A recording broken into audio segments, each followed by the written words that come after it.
شروع کرتا ہوں میں اللہ کے نام سے جو بڑا مہربان نہایت رحم کرنے والا ہے۔ تمہارے لیے حلال کر دیا گیا ہے کہ روزوں کی رات میں تم اپنی بیویوں سے بے تکلف صحبت کرو، وہ تمہارے لیے لباس ہے اور تم ان کے لیے لباس ہو۔ اللہ کو علم تھا کہ تم اپنے آپ سے خیانت کر رہے تھے، پھر اس نے تم پر عنایت کی اور تمہاری غلطی معاف فرما دی۔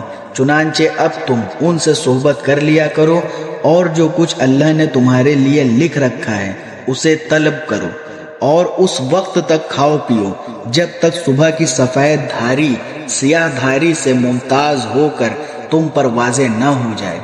اس کے بعد رات آنے تک روزے پورے کرو اور ان اپنی بیویوں سے اس حالت میں مباشرت نہ کرو جب تم مسجدوں میں اعتکاف میں بیٹھے ہو۔ یہ اللہ کی مقرر کی ہوئی حدود ہیں، لہٰذا ان کی خلاف ورزی کے قریب بھی مت جانا۔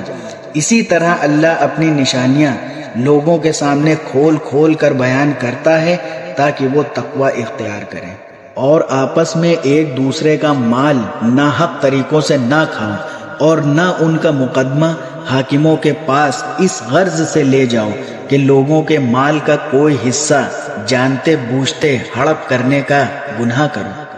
لوگ آپ سے نئے مہینوں کے چاند کے بارے میں پوچھتے ہیں، آپ انہیں بتا دیجئے کہ یہ لوگوں کے مختلف معاملات اور حج کے اوقات پتہ کرنے کے لیے ہے، اور یہ کوئی نیکی نہیں ہے کہ تم گھروں میں ان کی پشت کی طرف سے داخل ہو، بلکہ نیکی یہ ہے کہ انسان تقوی اختیار کرے اور تم گھروں میں ان کے دروازوں سے داخل ہوا کرو، اور اللہ سے ڈرتے رہو تاکہ تمہیں فلاح حاصل ہو۔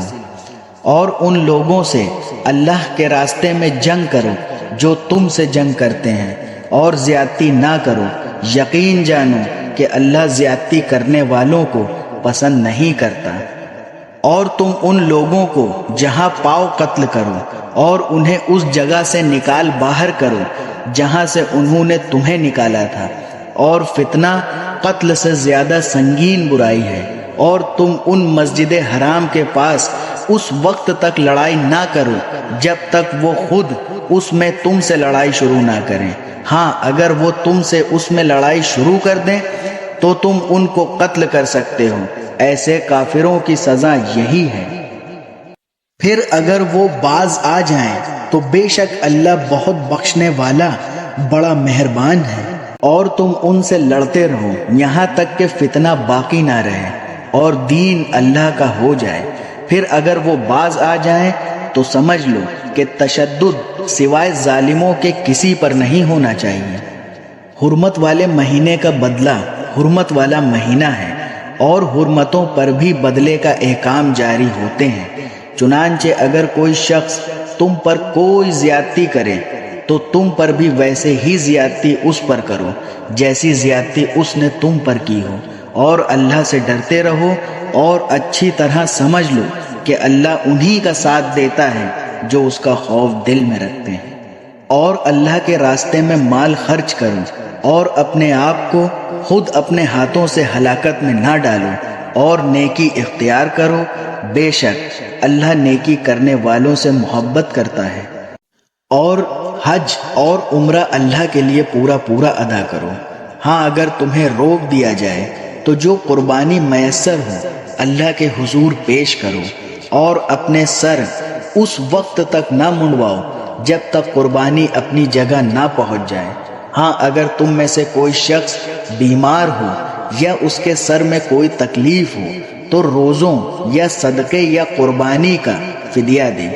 پھر جب تم امن حاصل کر لو تو جو شخص حج کے ساتھ عمرے کا فائدہ بھی اٹھائے وہ جو قربانی میسر ہو اللہ کے حضور پیش کرے۔ ہاں، اگر کسی کے پاس اس کی طاقت نہ ہو تو وہ حج کے دنوں میں 3 روزے رکھے، اور 7 روزے اس وقت جب تم گھروں کو لوٹ جاؤ۔ اس طرح یہ کل 10 روزے ہوں گے۔ یہ حکم ان لوگوں کے لیے ہے جن کے گھر والے مسجد حرام کے پاس نہ رہتے ہوں، اور اللہ سے ڈرتے رہو اور جان رکھو کہ اللہ کا عذاب سخت ہے۔ حج کے مہینے مقرر ہیں، اس لیے جو شخص ان میں حج لازم کر لے، وہ اپنی بیوی سے میل ملاپ کرنے، گناہ کرنے اور لڑائی جھگڑا کرنے سے بچتا رہے۔ تم جو نیکی کرو گے اس سے اللہ تعالیٰ باخبر ہے، اور اپنے ساتھ سفر خرچ لے لیا کرو۔ سب سے بہتر توشہ اللہ تعالیٰ کا ڈر ہے، اور اے عقل مندوں مجھ سے ڈرتے رہا کرو۔